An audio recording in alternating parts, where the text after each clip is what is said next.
In a world where trust is shattered and love is tested, one channel dares to uncover the untold stories of heartbreak and betrayal. Welcome to Heartbreak Chronicles, where real-life tales of infidelity are unraveled, secrets exposed, and lives forever changed. Join us as we navigate the complex world of relationships, offering support, understanding, and a place for those who have faced the pain of betrayal. Subscribe to Heartbreak Chronicles now, because every story deserves to be told, and every heartbreak deserves to be heard. Story 1. I found out my fiancé possibly gave a stripper a handjob at her bachelorette party. I deleted my earlier post because I was so messed up about it at the time. I realized it wasn't healthy to have a conversation about it yet.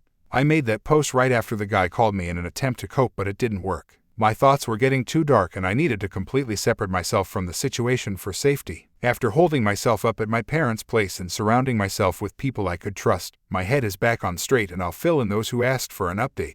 A quick recap for those who didn't see my original post. I will refer to my fiancé as Jane. One of the bridesmaids' husbands contacted me and told me he had seen something that made him suspect Jane had been sexual with a stripper at her bachelorette party. Any sex or romantic kissing outside that relationship was a complete deal breaker that was established when the relationship had begun. When I asked him for details, he indicated a handjob in a roundabout way. When I asked if he could be mistaken or misinterpreting a text or overheard conversation, he kept insisting he was 100% sure. I personally know the bridesmaid. I think she was feeling guilty and she was using her husband as some sort of a proxy informant to keep my girlfriend from coming after her when I confronted her. When I got off the phone with the guy, I was so destroyed about it I just shut down. I had just had my own sort of non-bachelor party at home playing WoW Classic with some friends. So to hear this news after such a wonderful day hit extra hard. My cousin, who has been friends with Jane since childhood, went to the party with her, so I decided to try to calm down and wait until the next day to ask her if she saw anything. At this point I was still hoping this was some sort of misunderstanding or mean prank. Jane didn't live with me, and she was planning on staying the night at her parents' home, so I knew she wouldn't show up unannounced. I basically laid in bed all night staring at the dark ceiling, listening to the doors and Opeth, trying not to lose my mind. I waited until noon the next day to call my cousin. I wasn't able to get through the first 5 times I called, red alarms going off like crazy now. So when I suspected she was avoiding me, I went over to my parents' place and used my dad's office line. When she finally answered the phone and realized it was me, the somber tone and the voice of a normally annoyingly upbeat 23-year-old party girl pretty much told me everything I needed. Me, I heard things got a little crazier than usual last night. Her, yeah. Me, I think you already know why I'm calling, don't you? Her, yes. Basically, long and weeping cousin story short, I found out Jane did indeed give a stripper a hand job, along with several other women, some of whom are in LTRs or married. They then decided to leave the house they were at and drive intoxicated to the strip club afterwards, where Jane and a few other women had private dances. My cousin tried to argue that this doesn't mean Jane doesn't love me, and it was just meaningless fun that got out of hand. This effing infuriated me. I didn't shout at her, but I told her if that's what she thinks, she has no idea what love actually is. At this point I informed my parents and brothers what was going on, and of course my mother started crying. Another person hurt by this stupid bullcrap. I spent the rest of the day laying in bed at my parents' house staring at the ceiling, ignoring Jane's calls and texts. I know some people have more open relationships and can get past this stuff, but I'm just not that guy. I'm monogamous all the way to the center. I eventually canceled everything and lost a bunch of deposits. I know it's a bitch move, but I broke up with Jane over text. I decided it was best to just walk away clean with no serious confrontation. There was nothing to gain by shouting, arguing, making accusations, and calling her names. When people are cornered like this, when they do something wrong, they can lash out, and I didn't want to have the woman I was about to marry say horrible crap to me in some sort of defense of her behavior. I am effing heartbroken and feel betrayed, and that kind of crap isn't going to help. I just sent her a text explaining I know what she did. I explained I don't want revenge, I'm not interested in humiliating her or her friends and spreading it around, but it is a sure sign that we aren't right for each other and it is over with no possibility of reconciliation. I waited until she responded once to make sure she got the text and blocked her on my phone and all social media. I gave the crap she had at my place to my cousin to give back to her, and I haven't heard anything from her or her family since. I still feel like hammered dog crap, but I am doing better as far as not feeling like a black hole is sucking me inside out. But this wasn't like the breakups I had in high school and college. Something broke inside me this time that can't be repaired like before. My confidence is completely destroyed in my body now. I keep thinking about what it was about the stripper guy that is so incredible that he could make a seemingly faithful woman cheat and potentially throw away everything. Was it bigger muscles, bigger tool, better looks, better personality? I'm not a supermodel, but I'm decent. I don't act like a bitch or a P-word. Or am I just stupid? I was 100% sure of this girl, yet I got cheated on right before our wedding. This kind of crap really takes a man's soul, grinds it up, eats it and craps it back out. Update: someone from her camp finally contacted me. Her stepdad called me tonight to ask what was going on and if there's any way to fix things. I didn't give him any details. I just explained that Jane stepped outside the bounds of forgivable behavior in our relationship, and there's absolutely no way to salvage things, and any time spent trying by any party is time wasted that would be better spent moving on. When I said that, I could tell he understood what it meant and basically what happened. He's a pretty laid-back old-school Hispanic dude, said he's sorry things didn't work out, and wished me well. Wasn't super close with the guy, but I will miss hanging out in his garage shooting the crap about motorcycles and stuff. Time's second update. I just got done talking to the bridesmaid's husband again, who first called me and let me know what was going on. I don't know him, but I am a friendly acquaintance with his wife. Apparently what happened is his wife became extremely uncomfortable when some of the women started grabbing and stroking the stripper's tool, and she left and went home. When he asked her why she came home early, she got upset and spilled the beans. More than likely to protect her own marriage if it got out, I would guess. Anyway, dude made a moral call and decided the husbands and boyfriends of the women had a right to know how their significant others were acting when they weren't around, and he made his wife give him all the contact info she had. Seriously, I owe this guy so much. Had I found out about this a few years down the line, the end of the relationship would have been so much worse. His wife still won't talk to me, but it doesn't matter now. I told the dude when things settle down I'm going to take him out and buy him every beer in the bar. Had this dude not had the moral fortitude to make the call, I may have never known. Final update. It's been 10 days since I received the call that ended this relationship. I'm almost back to normal, although I can't quite shake a bit of malaise. Thankfully I had a few days worth of PTO to burn while I worked past this crap. I already scheduled my 2 weeks vacation this year for the wedding, but since it's canceled I'll just spend it with the family and have a very extended Christmas with them. Outside of a few texts from Jane to my mother when things first blew up and her mother calling the next day after I talked to Jane's stepfather, I haven't heard a peep from their clan since. Jane's mom tried to act as a mediator between us, but I shut that crap down and told her it's not possible. She can be a bit pushy, but thankfully she realized it wasn't wise to push this time. I finally got to talk to the bridesmaid whose husband called me. She didn't offer any more details and I didn't care to ask for any more by the time I talked to her. She just called me when she felt comfortable enough to wish me well and tell me she was sorry for what happened. She's a very nice lady and I feel bad for her because she works with quite a few of those women, and I don't envy how they are going to treat her at work. I asked her and thankfully none of them have any managerial authority over her, but it still sucks to be ostracized. As far as any of the other women, I haven't heard a thing, and my cousin has done a vanishing act. My mom took care of canceling all the wedding invitations as she was the one who helped send them all out. I asked her to just tell everyone that Jane and I had a change of heart about getting married and decided to put things off for the time being. Frankly, I'm effing embarrassed about what happened and don't really want to be known among family and friends and people in town as that guy whose ex-fiancée jacked off and possibly screwed a stripper right before their wedding. I'm sure it will eventually get around, but if I let it fade like this it will be more of a crazy rumor than confirmed fact for most people. I really just want to walk away with as little drama as possible and move on with my life. I've asked my mother to text Jane's mom to get the engagement ring back. Hopefully she won't give me any trouble as they were expensive and a buddy of mine is willing to buy the ring set for exactly what I paid for them for his wedding in a few months. I told him he'd better not tell his girlfriend where he got them just in case she's worried my ex was wearing the ring when she was handling stripper guys' joysticks. I lost thousands in deposits for the venue, DJ, florist, catering, security, plane tickets, honeymoon suite, etc. etc. etc. I'm hoping I can recoup a little money by selling the rings. Anyway, I've decided to stay away from LTRs for an indefinite amount of time.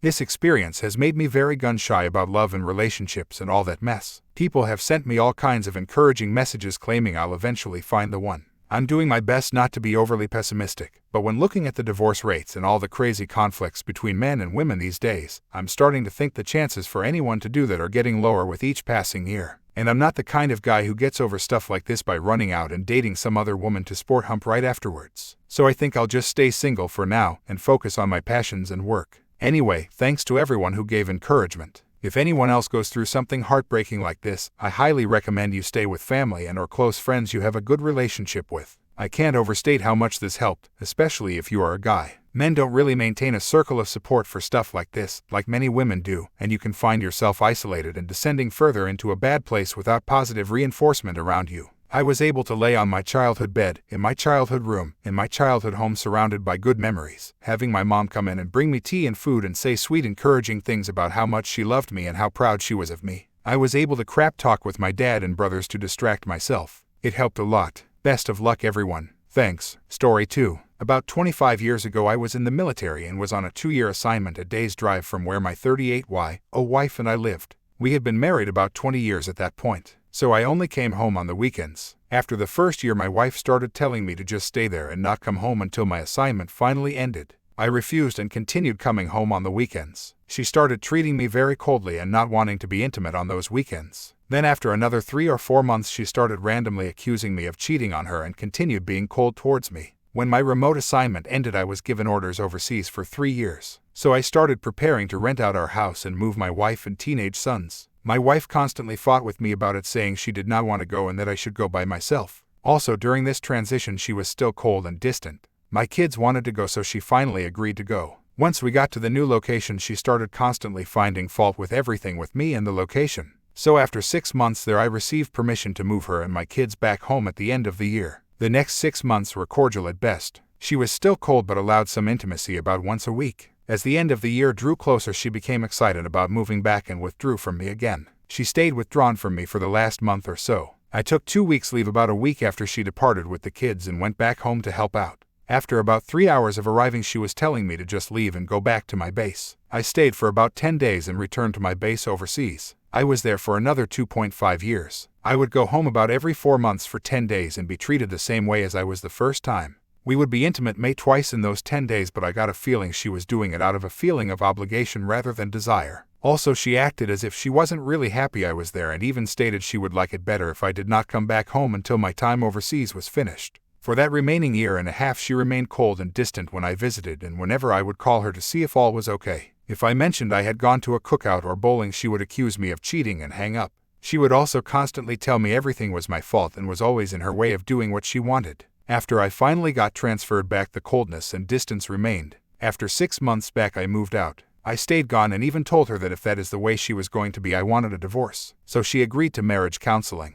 We went, but it was mostly a joke. She blamed her coldness and distance on me not understanding her and what she wanted. So I moved back home and just ignored it from then on. I left the military and got a job that required constant traveling. Now 25 years later, we are both in our 60s and retired. I have a lot of time on my hands now and time for self-reflection. Hindsight is almost always 20/20. Now I question her actions as I look back and analyze them. Various articles I have read from persons who analyze cheating spouses. My wife's actions back then fit the pattern given by other cheaters. Even though I don't have the proof or smoking gun, there was plenty of smoke. Over the years since then, some of her friends and previous coworkers have made snide remarks about her possible cheating during get-togethers while the alcohol flowed. I have mentioned it to her a few times. She never denies what they say but responds questioning their honesty or that they were probably doing themselves. We still have an occasional blowout. A few times I have been so emotionally drained by always being who she lashes out at that I leave for a few hours just to get my composure back. When I come back, I tell her that I will leave if that is what she wants. Then she immediately states that she never cheated on me and has always been faithful. To recap, 25 years ago my wife exhibited the cheater telltale symptoms listed by many professionals in the marriage counseling field.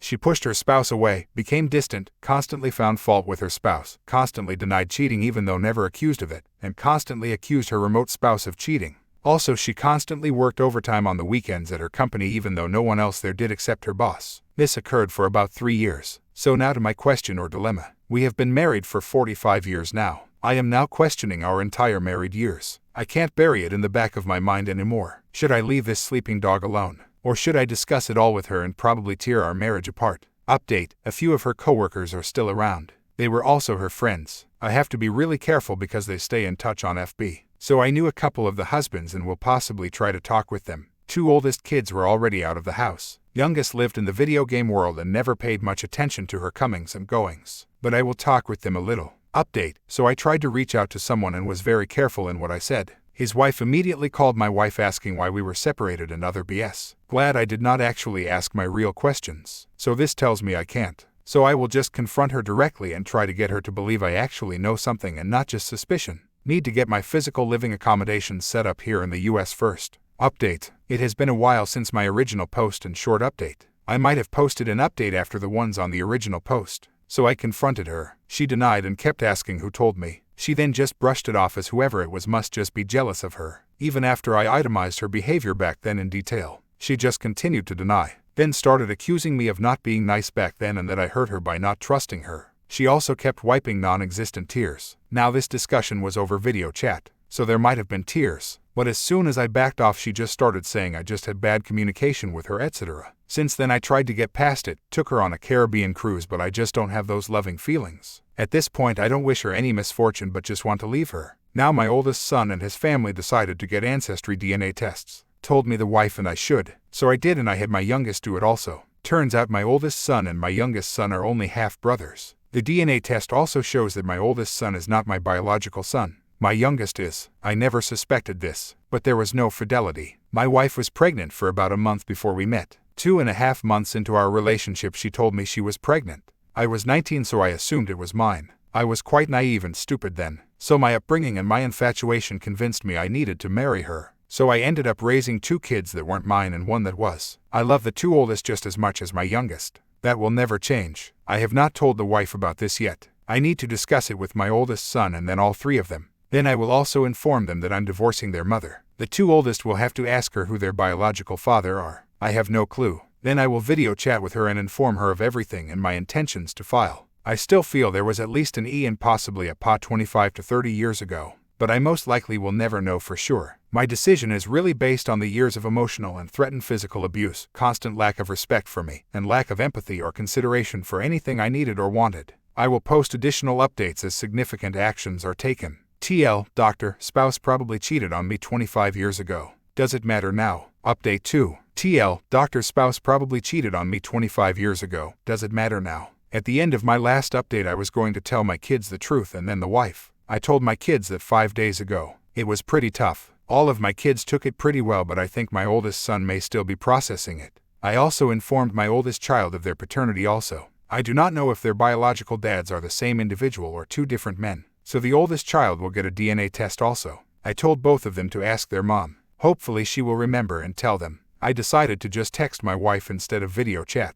After 40+ years I knew that would end badly. I would probably lose my composure and blow up. That would not have helped. Also, I am pretty emotional over this. The text was short and to the point. The DNA test child is not mine and only half sibling to the youngest. I stated I did not accept being lied to for 40+ years, that the marriage was over and that I was filing for divorce. She replied shortly after that. I did not respond to any of her texts. First it was a misunderstanding about her lying to me and that she did not know. Then it was just us having bad communication. Then she was sorry that I had so much hate for her and she would sing the papers and hoped I would find someone to make me happy. Next she blamed me for everything and that I never cared and never trusted her. Still I did not respond. Then the anger really kicked in and she agreed that divorce would be best and to get it over with. All of her texting was over in about 2 days. Then there was a lull for a day. I texted her that I would only text her regarding the kids, grandkids, and the divorce from now on. I included the financial support she will get and how. She gets half my military and federal pensions. She asked if I would just send all of her belongings to her. I said I would. Since then it has been dead silence from her. She has contacted the 2 oldest about everything.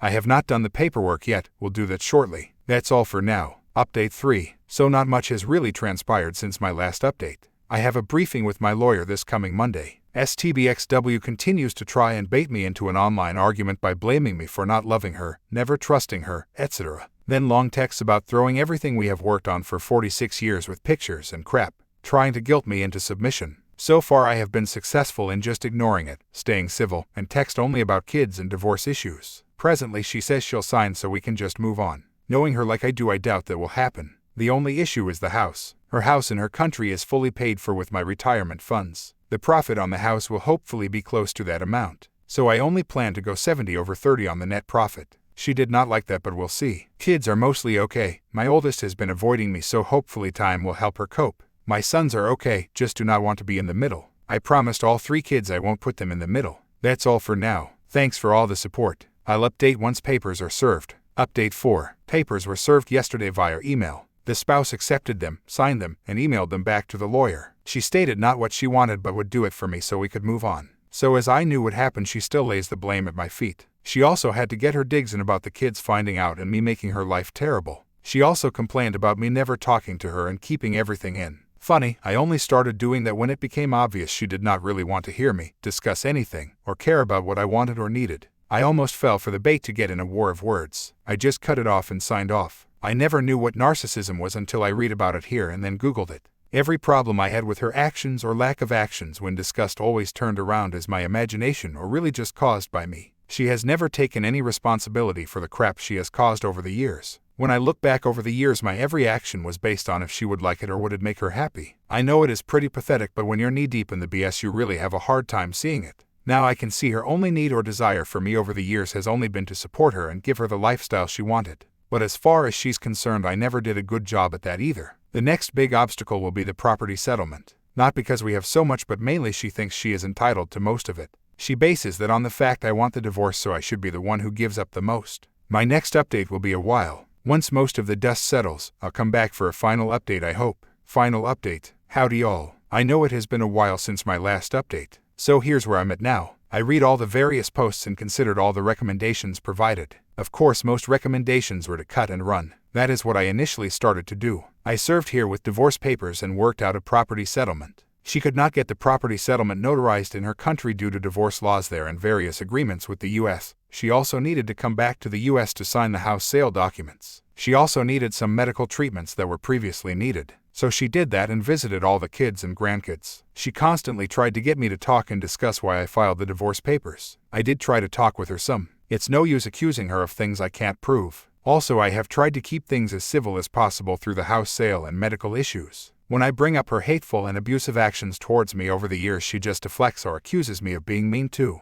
Now all my kids said they understood my feelings but still pushed hard for me to not walk away from 46 plus years of marriage. I won't lie, that is a hard thing to do. No matter how I tried, I still worry about the spouse and want her medical and financial issues to be okay. So I have taken a step back and am reconsidering everything. Neither one of us will be in a very good position financially if I move forward with the divorce. I do not want to cut off my nose to spite my face. I am currently trying to do two things. First, I'm trying to see if I can forget the past or at least file it away. Secondly, I'm trying to see if I can accept living in her home country most of the time. Only time will answer those two questions. I am honestly trying to reconcile. When I first backed away from the divorce, she became very affectionate in ways she had not been in the past 46 years. That has already started to cool off. So I will watch that also. The divorce petition is only good till the end of Jan 2024. If I don't submit the notarized agreed on property settlement by then, the petition dies on the vine. At this point, I doubt she will go back to the US in time to get the documents signed and notarized. I have no desire to ever get remarried even if the divorce went through, so I can live my remaining years separated on my own. I know this is not what most of you all recommended. All I can say is when you are in your mid to late 60 seconds, you have to be very careful making such life-altering decisions. You can't ignore something that might have happened 30 plus years ago, but you definitely have to look at it with the reality of your current life. I will say that I should have ended things back 30 plus years when all of this was happening. I justified my beta behavior by telling myself it was for the kids. I knew better from my own childhood. So for those of you in a caustic relationship with all the red flags of cheating and being constantly disrespected, leave. Don't waste your adult life like I have. You can't get it back. The kids will get over it and respect you for it. I will update again when I can answer the two questions that I stated earlier are the make or break issues.